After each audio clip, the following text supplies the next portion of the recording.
The ship had no name that mattered anymore.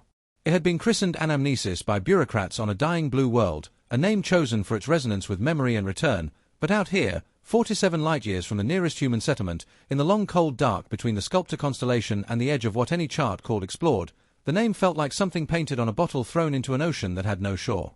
The crew called it the ship, or sometimes just home, the way people name things that they cannot imagine losing. There were 11 of them. Commander Yoel Oren, 52, with a kind of stillness that comes not from peace but from having survived so many varieties of chaos that the body learns to conserve its alarm. She had grey threading through her dark hair like wires in a circuit board, and she wore it tied back with a plain elastic band, the same brand she'd been buying since she was 27, a brand that no longer existed, but she had packed 400 of them before departure. Small continuities. That was how you survived the deep. Chief Science Officer Dr. Peter Haverley, 39, Mara-Nigerian, whose laugh was so sudden and so large that it startled even people who knew him well. He had spent 15 years cataloguing extremophile biology in hydrothermal vents before deciding that the vents of other worlds were more interesting. He was right, but he had not yet found them, which made him exactly the kind of person who keeps going. Navigator Seo-Yun Park, 35, who had memorized the star charts not because it was required but because she found them beautiful, the way some people find music beautiful, not for the information it carries but for the shape it makes in the mind. Engineer First Class Marcus Delacroix, 44, New Orleans-born, who spoke to the ship's machinery the way other people spoke to pets. Affectionately, with patience, with occasional exasperation.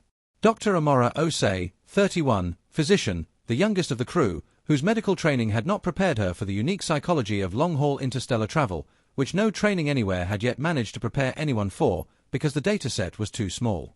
Mission Specialist Rin Nakamura, 47, geologist, who had once spent 8 months alone in an Antarctic monitoring station and described it afterward as the best time of her life, which said something about her that made people either trust her completely or not at all, with nothing in between. Communications Officer Deo Adeyemi, 41, who was homesick every day and wrote letters to his daughter that would not arrive until she was 8 years older than when he left, and wrote them anyway, every single day, because the writing mattered even if the arrival was theory. Propulsion Specialist Lena Vasquez, 38, who had a habit of solving problems in her sleep and waking up with solutions she could not remember reaching, which was useful and also faintly unnerving.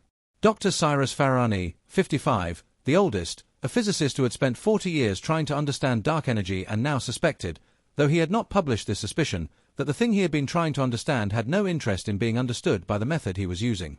Mission Specialist Thomas Reyes, 36, who handled the ship's biology systems, the algae and fungi and bacterial cultures that kept the air alive, and who was the only one who had brought aboard a physical book, a well-thumbed copy of Borges that he read in the same 20-minute window every morning.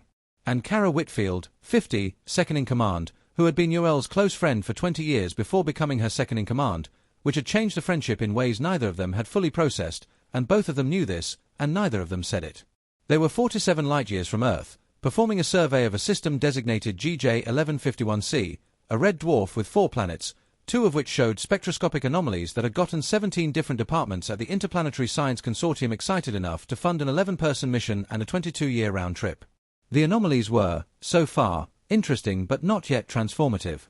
The crew was 2 years into the survey phase, which was scheduled to last 3 more. They had settled into the rhythms of work and sleep and the careful management of their private selves, which was the real labor of deep space, the thing no contract mentioned. The voice began on a Tuesday. Not that Tuesday meant anything 47 light-years out, but they kept Earth Standard Time because the alternative was psychological vertigo, and so it was a Tuesday, just after 0400 ship standard, when Marcus Delacroix was alone in the engineering bay running his bi-weekly check of the thermal regulation system, and he heard something. He stopped. Set down his diagnostic tablet. The sound had not come from any instrument or vent or pipe. It had not come from any direction. This was the thing he could not explain afterward, the thing that made the hair on his forearms rise. It had no source.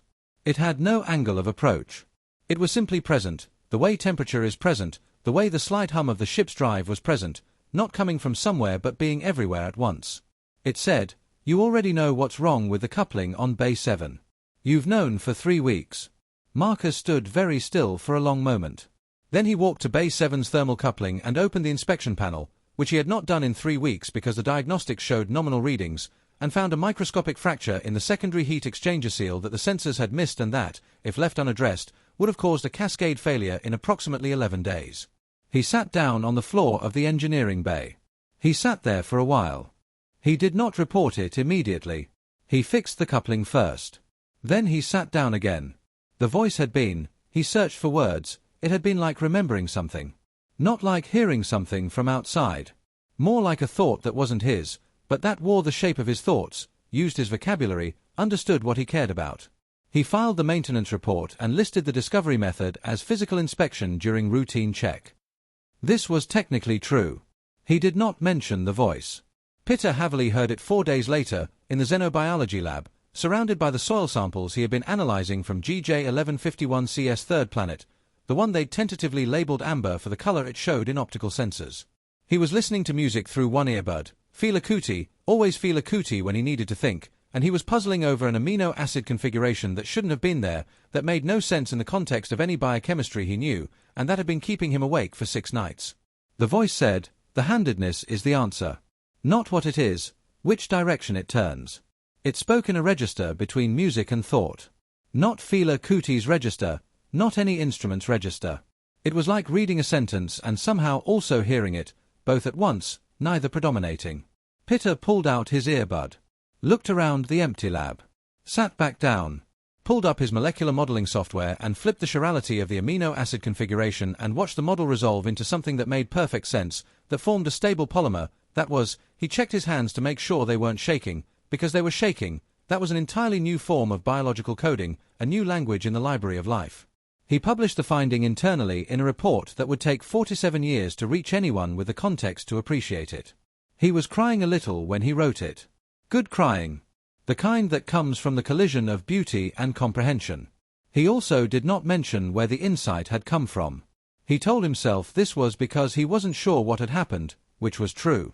He also told himself that a scientist reporting a disembodied voice as a data source would not be taken seriously, which was also true but was perhaps not the whole truth. The whole truth, which he did not look at directly yet, was that the voice had felt intimate. Private. Something he was not sure he wanted to share. It was Deo who told Yoel, because Deo was the kind of person who eventually told people things, who could not hold what he experienced alone for very long without it pressing against the seams of him. He came to her 7 days after his own encounter, which had happened in the communications room at 0200, when he was composing a letter to his daughter Adiz about what it felt like to miss someone you love, a question he had been trying to answer for 2 years without quite getting it right. The voice had said, "You keep describing what you miss. You haven't told her what she means." Deo had stopped typing. He had looked at his hands on the keyboard for a long time. Then he had written 3 sentences that said, plainly and without decoration, what his daughter meant to him. And then he had cried, the way Marcus had not cried and the way Peter had, this full and flooding release, and he had sat in the dark communications room for an hour afterward feeling somehow both lightened and more profoundly alone than he had ever been, because what he had written was true, and truth sometimes opens a distance inside you that you didn't know was there. He told Yoel all of this. He sat across from her in her quarters, which were small and spare and smelled faintly of the eucalyptus oil she kept in a small bottle beside her bunk, and he told her everything, including what the voice had said, and he watched her face change. "Has anyone else?" she started. "I don't know. I haven't asked. I felt," he paused. "I felt like maybe I shouldn't ask. Like it was private. But you're telling me. You're the commander." Yoel looked at the wall for a moment. "And you're sure there was no acoustic explanation? No transmission artifact, no?" "Yoel." He said it simply. "You know when something is coming from outside you and when it isn't." She did know this. She was a person who had long practiced knowing this. She said, "I haven't heard it." Which was true. She had not. And she noticed, as she said it, a particular quality to that absence, something that felt less like relief and more like the awareness of a door that was not yet open. She conducted the inquiry quietly, one at a time, no group discussions, no formal reporting framework. She needed to know the shape of the thing before she decided what to do with it. Over the course of 6 days she spoke to each crew member alone, in her quarters, in the manner of a conversation and not an interview. Marcus, yes. The coupling. 3 weeks of knowing without knowing. Peter, yes. The amino acid. The chirality of life. Deo, yes. The letter. Rin, yes, though she described it differently than the others. She had been alone in the geological analysis room at 0600, looking at seismic data from Amber's tectonic plates, and the voice had said something she found difficult to repeat. It had said, "You came here to be alone, but that's not what you actually want." She had sat with this for a long time. She did not share what she had done with the information, but her expression when she described it was one Yoel recognized, the expression of a person who has had something accurate said to them. Lena, yes. She had been sleeping when she heard it, or felt it, she wasn't certain which word was right, and it had told her that the solution she had woken up with 3 days ago for the propulsion efficiency loss was correct, and that the reason she had not acted on it was that she was afraid she might be wrong. She had submitted the modification proposal the next morning. The efficiency numbers improved by 6%. She had not, she told Yoel, mentioned to anyone else where the confidence to submit it had come from. Amora, yes, but she was the most disturbed. She was young and she was the ship's physician, and she had spent several days trying to formulate a clinical explanation before concluding that she didn't have one. What it had said to her, she told Yoel with her hands clasped carefully in her lap, was, "You think you're not ready for this. You've always thought you weren't ready. You've always been wrong." She paused. It wasn't cruel. It wasn't kind. It was accurate. Yoel said. Amora looked at her. "Why do you say it like that?" "Because that seems to be the pattern." Dr. Farani was the most composed. He sat across from Yoel with the particular stillness of a person who has been waiting for a conversation to catch up to something he has already thought. The voice had come to him in the physics lab, where he spent most of his time, and it had not told him anything about his work. It had said, "You've spent 40 years asking about dark energy. You haven't asked why you find it beautiful." He had thought about this for several days and decided the answer was that he found it beautiful because it was the largest expression of the principle that the universe contains things that cannot be seen, only inferred, and that this principle reassured him about other things in his life that he could not see, only infer. This was not a scientific conclusion. It was a personal one. He found, somewhat to his surprise, that it was useful. Thomas had heard the voice while reading Borges. He found this appropriate. The voice had said something in Spanish, which surprised him, and what it had said was untranslatable without loss, but the closest English was something like, "The labyrinth is not a trap. You built it because you wanted to live somewhere that could contain you." He had spent the following week reorganizing the biology systems in a way that made them significantly more efficient and that he had apparently been avoiding because the reorganization would have left him with less to do, and less to do meant more time for things he wasn't ready to look at. He had looked at them. He had not told Yoel what those things were, and she did not ask. Kara was last. Kara sat across from Yoel and was quiet for a moment and then said, "I was wondering when you'd get to me." "I'm getting to everyone. In a specific order, though." Kara looked at her. "Leaving the harder ones for later. I've noticed this about you for 20 years. Yoel said, "Tell me about the voice." Kara told her. The voice had come to her in the exercise room, at 0700, while she was running on the treadmill with the view screen showing mountains, a generic landscape package, nothing specific. It had said, "You know what changed between you and Yoel. You know exactly when. You've been waiting for her to acknowledge it, but she's waiting for you." Yoel was very still. "And," she said. "And I'm telling you now," Kara said. "Which I suppose is the point." They looked at each other across the small table in Yoel's quarters, and outside the viewport the stars were utterly indifferent, and both of them felt the weight of the thing that had been sitting between them for years, which had a specific name and a specific date, a disagreement about a decision Yoel had made that she hadn't explained and Kara hadn't asked to have explained, and both of them knew that the silence had been a kind of choice, and that the choice had cost something. 4 years ago, Yoel said. "The mission selection."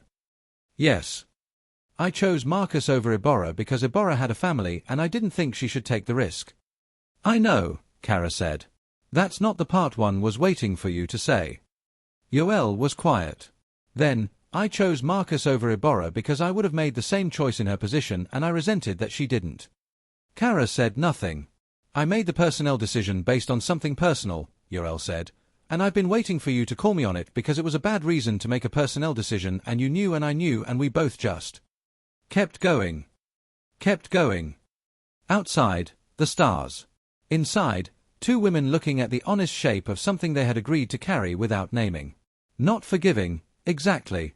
Not yet. But beginning the work of it. "The voice," Kara said. "What do you think it is?" Yoel said, "I haven't heard it yet." She waited. She went about her work. She read the reports, Pitter's extraordinary amino acid finding, Marcus's maintenance logs, Lena's propulsion modifications. She held the crew briefings and made the decisions and kept the schedule. She slept 7 hours a night the way she always slept, efficiently, waking clean. 3 weeks passed and the voice had not come to her. She found that she thought about this differently than she would have expected. She had expected to feel impatient. Instead she felt cautious. Like someone standing outside a room where something important is happening, not sure whether they want to enter, and not sure whether not wanting to enter is cowardice or wisdom. During this period, she began to notice things about the crew. Not dramatic things. Subtle ones. A quality of, she searched for the right word, a quality of decision that was slightly different than before. As if each of them had been given a small adjustment, a recalibration, and the effect of the recalibration was not visible in any single action but was visible in the aggregate, in the texture of how they moved through their days. Peter had begun spending an hour each afternoon doing nothing, which was new.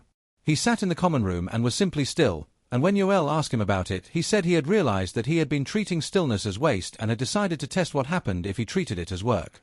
Rin had begun calling her sister on the comm system. 47-year-old communication lag. She was composing letters, the way Deo did, letters that would arrive when her sister was old, that would travel across the dark and find their way. She did not say that the voice had told her to. She didn't need to. Amora had begun keeping a clinical journal that was not about the crew but about herself, which Yoel knew only because Amora told her, because Amora wanted her to know. I figured you should know, Amora said, because if the doctor is the patient, the commander ought to be aware. Yoel told her it was a good idea. It was. Amora had the careful, developing look of someone learning to take their own interior life seriously. Thomas had organized a reading group. Just 3 people, himself, Cyrus, and Seoyun, meeting twice a week in the common room with whatever books they had brought or downloaded. They were reading the Borges. They were also reading a collection of Pacific navigation texts that Seoyun had brought, and a monograph on Persian poetry that Cyrus had carried from Tehran, and the conversation that Yoel sometimes caught the edges of was the kind of conversation that happened in the best universities and also in very good friendships and very rarely in space, which had historically been optimized for performance rather than reflection. Marcus had requested a consult with Amora about something personal, which Yoel knew because Marcus had told her he was doing it. Just so you know, he had said, with his hands in his pockets, that I'm going to go talk to somebody, because it turns out you can know something for 3 weeks and still not deal with it. Yoel had looked at him and said, good, and meant it in multiple registers simultaneously. Lena had submitted not 1 but 4 modification proposals in 3 weeks. 3 had been approved. 1 had been flagged for further review. She was not troubled by the flagged one. She had submitted it anyway. Deo had been sleeping better. Seoyun had begun drawing. Small pencil sketches on physical paper, the star map she had memorized rendered by hand, which gave them a quality that the digital charts didn't have, a human imprecision that somehow made them true. Cyrus had been writing. Not a scientific paper. Something else. He hadn't shown anyone yet, but he had told Yoel it existed, which was, from Cyrus, a large disclosure. Yoel watched all of this and did not know what to feel about it. The voice was changing things. Not directly, not through command or compulsion, but indirectly, through the particular change of having something accurate said to you when you needed it. Through the experience of being known. Was this good? She spent several nights with the question. The decisions the crew were making were, by any reasonable measure, good decisions. Better decisions than they had been making before. But the better decisions had been preceded by a voice that none of them had invited, that had come without asking, that had said things they had not asked to hear. The difference between help and intervention was a question of consent, and nobody had consented to this. She thought, but nobody had refused it either. She thought, but they hadn't known they could. She was standing in this thicket of ethics at 0300 when the voice came. She was in her quarters, awake, sitting on the edge of her bunk with her hands in her lap.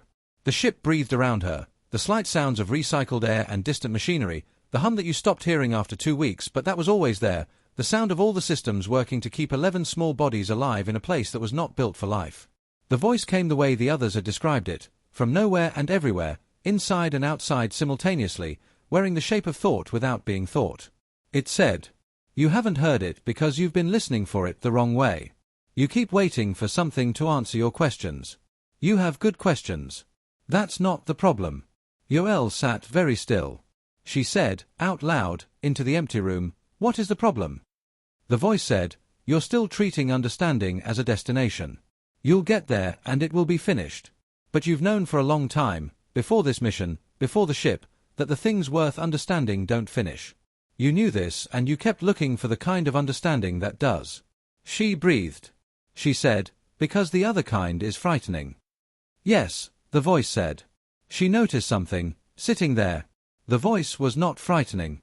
This surprised her. She had been bracing for it, she realized, in the weeks she had been waiting, had been building a kind of psychological rampart, some defense against the intimacy that the others had described, the precision of it. But sitting here in the dark with the ship breathing around her, she found that the precision of it was not threatening. It was, she reached for the word, it was like being read accurately. Like a diagnosis that was correct. There was a relief in it. The relief of someone who has been holding a position under uncertain conditions and is finally told clearly what the conditions are. She said, "What are you?" The voice was quiet for a moment. Not a delay. More a kind of gathering. Then it said, "You know what I am." "I don't." "You do. You've been circling it for 3 weeks. You know the shape of it. You're just afraid to name it because naming it will change what you believe is possible." Yoel looked at the wall. The wall was grey composite material, standard issue, unremarkable. She had looked at it 10,000 times. She said, "You're not an alien intelligence." "No. You're not a phenomenon native to this system." "No. You've been with us. Since before we got here." "Yes," the voice said. And then, very quietly, "Since before you left." She sat with this. The ship kept breathing. Somewhere in the bow, Deo was probably writing a letter. Pitta was probably sleeping the deep contented sleep of a man who had found a new form of life. Rin was probably not sleeping, was probably lying awake with the particular alertness she had, planning her next geological survey run with the quiet passion she brought to rocks and their patient histories. "You're something in us," Yoel said. "Something we carry." The voice didn't say yes or no. It said, "Ask the question you actually want to ask." She was quiet for a long time. Then she said, "Did you cause the amino acids? Did you put Pitta's insight there?" "No." "Did you cause Marcus to know about the coupling?" He already knew. He had processed the data. He hadn't allowed himself to trust the processing. "Did you cause anything?" The voice was quiet for a moment that felt, to Yoel, like the space before something important. Then it said, "I remind. That's all I do. That's all I have ever done." She brought the crew together the next morning. All 11 in the common room, which was barely large enough for 11 people, so some of them sat on the floor and some stood. She had thought about how to begin this for 3 hours before the meeting and had concluded that there was no ideal beginning, only an honest one. She told them what she knew. She told them what she suspected. She told them what the voice had said to her, leaving out only the personal part, the part about understanding, which she held back not out of shame but because it was still settling in her, still becoming something she could articulate. She asked who else had been thinking about the voice since their experience. All of them had. Of course. They had just been thinking in parallel, without the benefit of each other, because the thing the voice created was an initial instinct toward privacy, not shame, but the sense of having received something that required time before it was ready to be shared. Cyrus spoke first, after she was done. He had clearly been holding a framework, had been building it in the weeks since his experience, and he offered it now with the careful precision of a man who knows the value and limitations of frameworks. "In physics," he said, "there's a long history of phenomena that we initially interpret as coming from outside ourselves, from some external source, and then discover are properties of the system we're in. The cosmic microwave background was initially mistaken for receiver noise. The expansion of the universe required a significant rethinking of the frame of reference we thought we were observing from. What if," he paused, "not for effect, to make sure he had it right. What if communication, real communication, the kind that carries information in the deepest sense, is not a thing that passes between minds, but a property of minds themselves when they reach a sufficient level of complexity and proximity? Not a signal. A resonance." Pitta said, quietly, "Like how life isn't a thing that matter does in some places, but a thing that matter does when the conditions are right everywhere." "Yes," Cyrus said. "Exactly that." Seoyun said, "But why here? Why 47 light-years from Earth?" "Maybe not why here," Amora said. She was sitting cross-legged on the floor with her hands on her knees, and she had the look of someone who has been turning something over for a while and has just seen the underside. "Maybe, why now? We've been out here 2 years. We've been in close proximity for 2 years with a very small group, depending entirely on each other, stripped of everything we normally use to avoid," she stopped. "Ourselves," Thomas said. Yes. Marcus said, so the isolation did something to us. Not to us, Rin said. She was standing near the viewport, which showed nothing but stars, and she was looking at them with her geologist's attention, the attention she gave to things that had taken a long time to become what they were. The isolation just removed the noise. What we're hearing, what we've been hearing, was always there. We just couldn't hear it. The room was quiet for a moment. The ship breathed. Lena said, if it's always been there, why doesn't everyone hear it? People on Earth. Maybe they do, Deo said. He said it simply, without drama. Maybe they always have. And call it something else. Another silence. Bigger. Kara said, conscience. Or intuition, Peter said. Or revelation, Cyrus said. Depending on the culture. Depending on the framework. Or the right question arriving at the right moment, Seo-yun said. Thomas said, Borges has this, in the Garden of Forking Paths, the idea that all possible futures exist simultaneously and that what we experience as time is the process of choosing. What if communication is like that? Not a message sent from A to B, but a selection from a space of what's true. And the selector is, he paused. Everything. All at once. Yoel looked at her crew. 11 people in a small room 47 light-years from home, having the conversation that she suspected had been coming since the first human had looked up at the night sky and felt the strange pressure of what they didn't know pressing back against them. She said, so it's not alien. Not in any useful sense of the word, Cyrus said. And it's not a phenomenon of this location. No. It's us, she said. It's something larger than us, Peter said, that we're part of. That we're an instance of, Cyrus said. That speaks through us, Deo said, when we get quiet enough to hear. Yoel sat back. She thought about what the voice had said to her, you know what I am. She thought, I do now. She thought, I did before, actually. I just hadn't named it. There was a period of approximately 2 weeks after the meeting during which the crew functioned in a way that Yoel found difficult to categorize precisely. They were not quieter, exactly. They were not more subdued. If anything, they were more alive, more present to each other, more willing to be in the same room without the defensive armor of a task. Peter and Thomas played chess in the common room for 3 hours one evening and talked not about science or logistics but about their fathers, which Yoel happened to walk past and then hover near, not wanting to interrupt but not wanting to move away. Seo-yun showed Deo her drawings and Deo showed Seo-yun one of his letters to Adiz, and they sat for a while in the particular silence of two people who have given each other something real. Amora came to Yoel one afternoon and said she had something to say.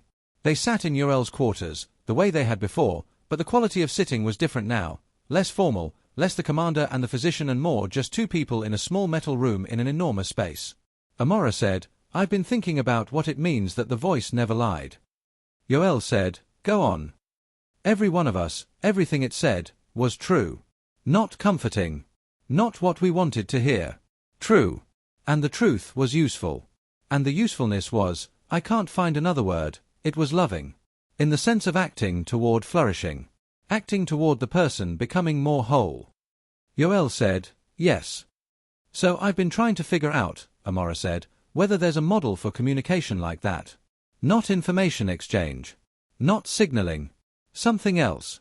Something that tells the truth in a way that's calibrated to what the receiver can use. She paused.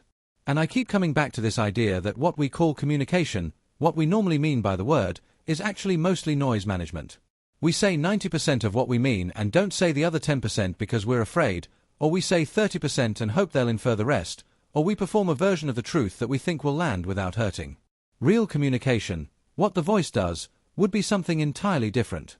It would require knowing the person. Not just their words.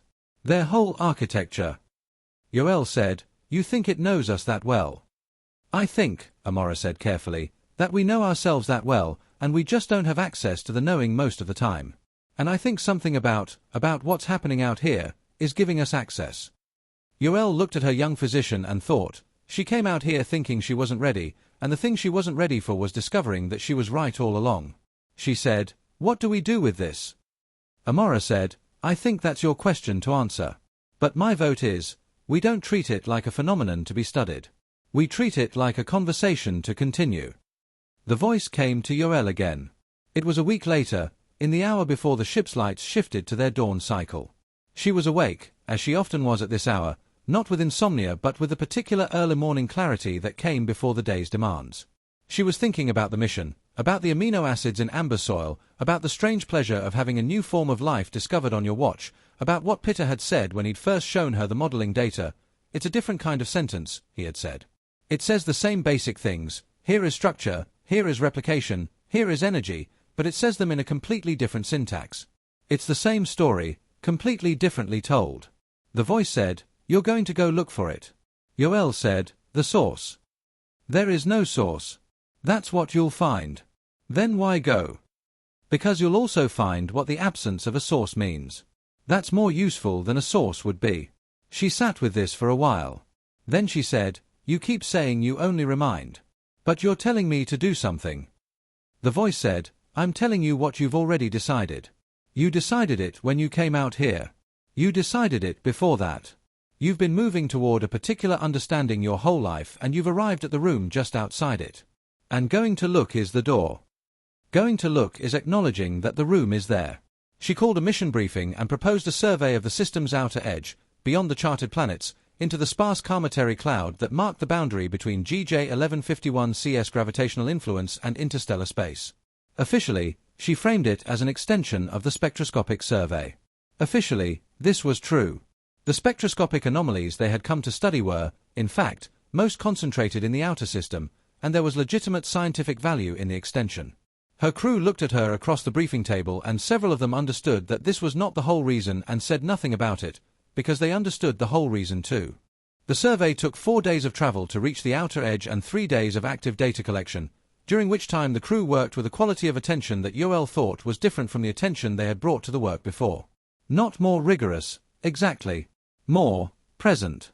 More aware of what they were doing while they were doing it, which was a small philosophical distinction that turned out to have large practical consequences. Pitta found 3 more amino acid anomalies in the comet tail material they sampled. Seo-Yun identified a gravitational pattern in the outer cloud that suggested a body too small to have been detected by the initial survey.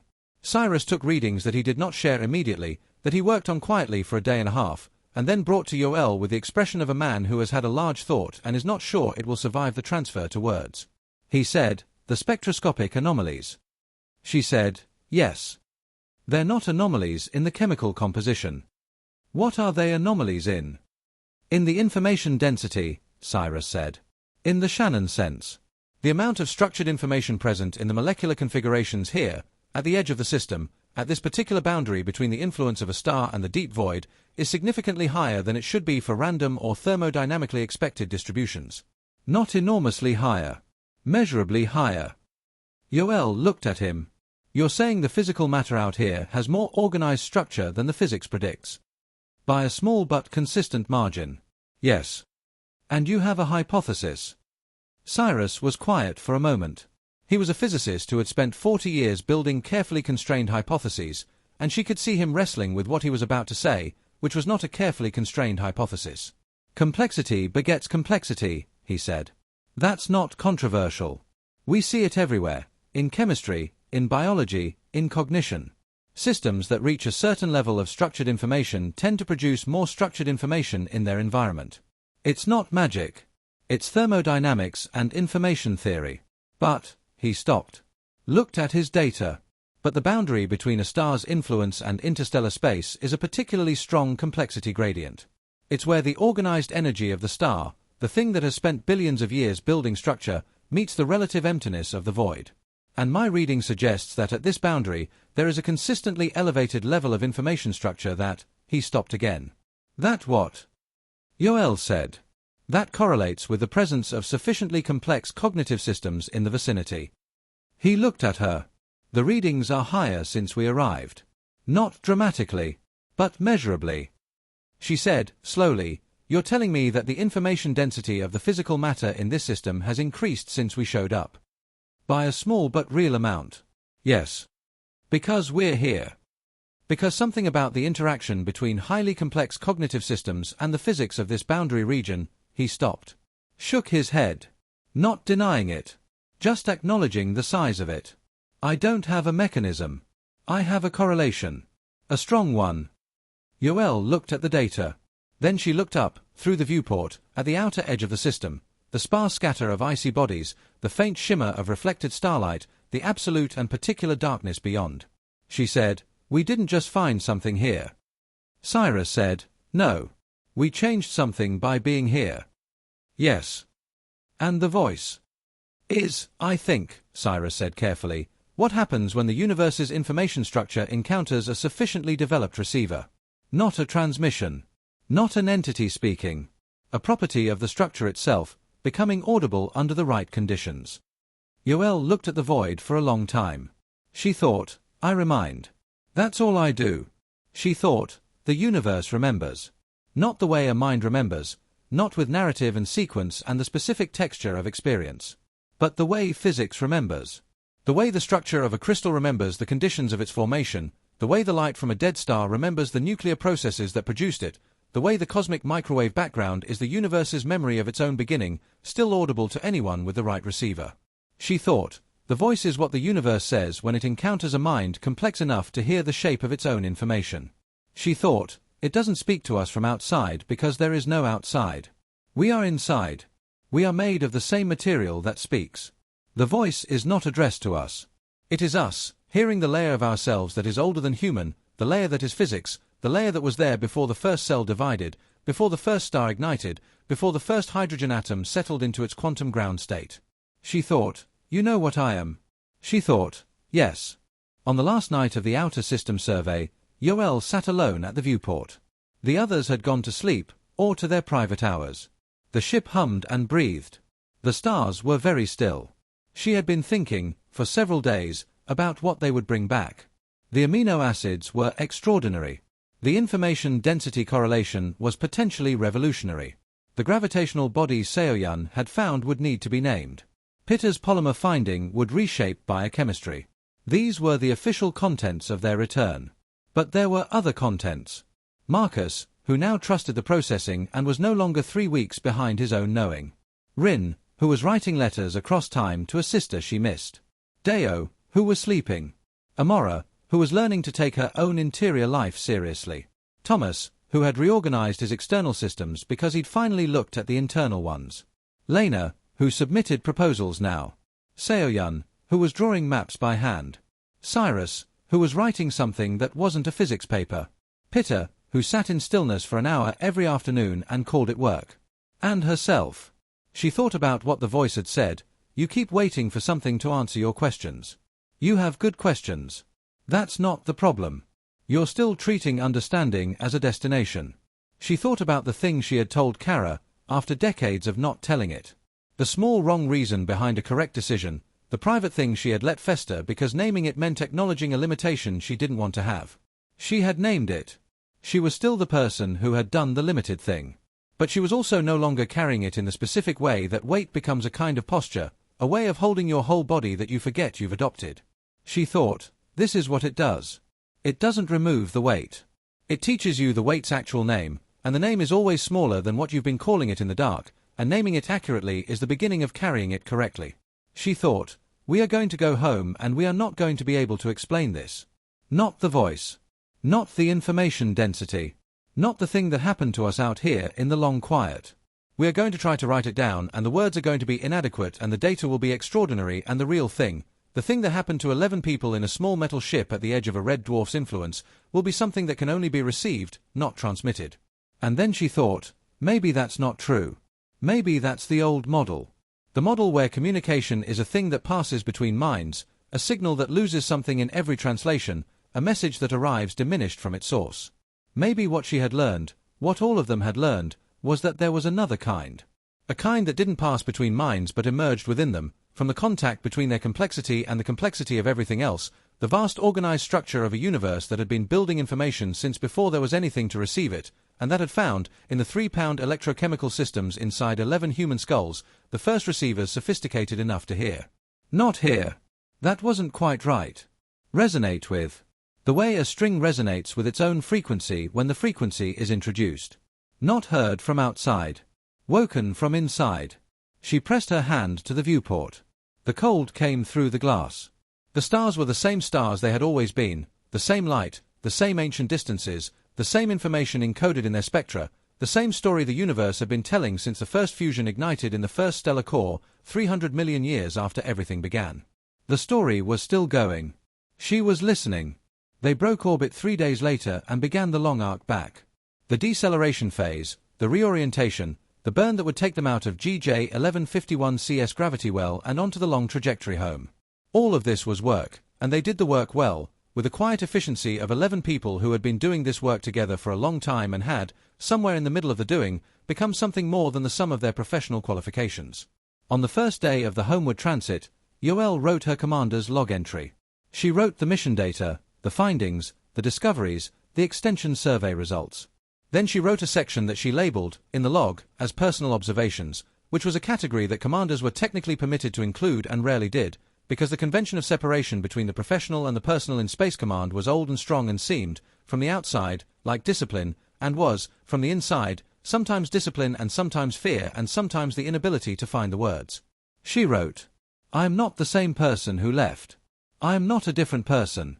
I am the same person with different access, to what I have always known, to what I have always been, to what was always present in the structure of the thing I was looking at. The universe has no interest in being discovered. It is interested, if interest is even the right category, in being met. And meeting requires two parties capable of meeting, which means both parties have to arrive, which means both have to travel, which means both have to be willing to move from where they are toward where the other is. What we found at GJ 1151c is a new form of life. It exists in the soil of a planet with no name. It is made of the same elements as life everywhere but speaks them in a different syntax. We will bring it home and it will change what we know about the distribution of complexity in the universe.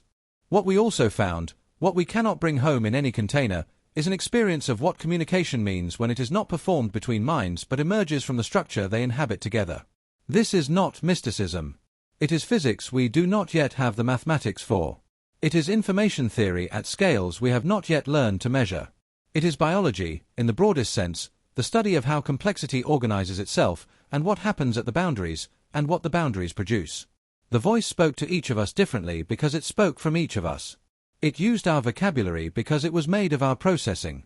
It was accurate because it was us, the layer of us that exists below the social negotiation, below the performance of competence and certainty, below the management of what we are willing to know about ourselves.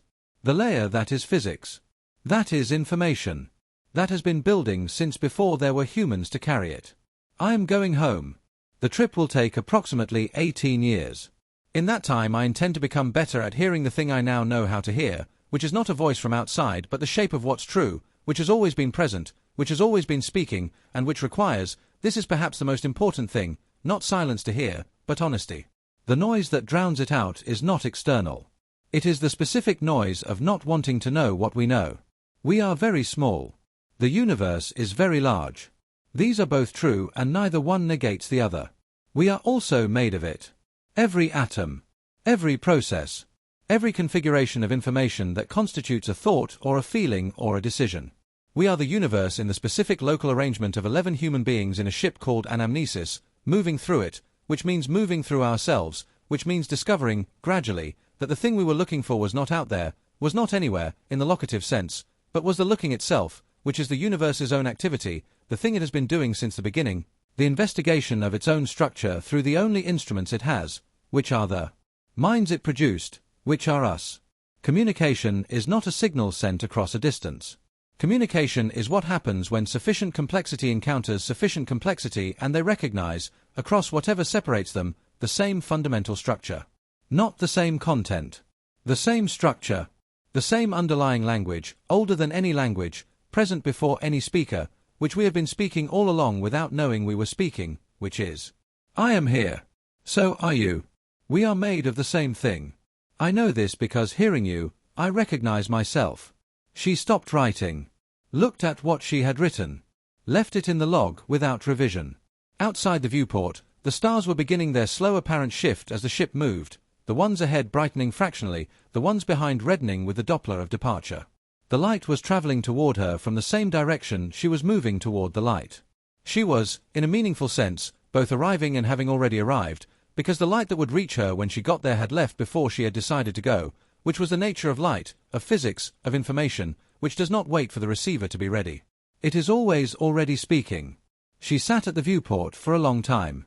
The stars moved the way they always moved, which was not moving but the ship moving, which was not the ship moving but the universe moving through the ship, and in the common room behind her, Deo was writing a letter, and Pitta was sitting in stillness, and Thomas was reading, and all of them were hurtling through the dark at a speed that should have been terrifying and was somehow the most ordinary thing in the world. To be moving this fast through this much nothing toward a small blue light that was home, carrying between them 11 different encounters with the same enormous, patient, ancient honesty. The voice did not speak again that night. It didn't need to. It had already said the only thing it ever said. It said, listen. And they were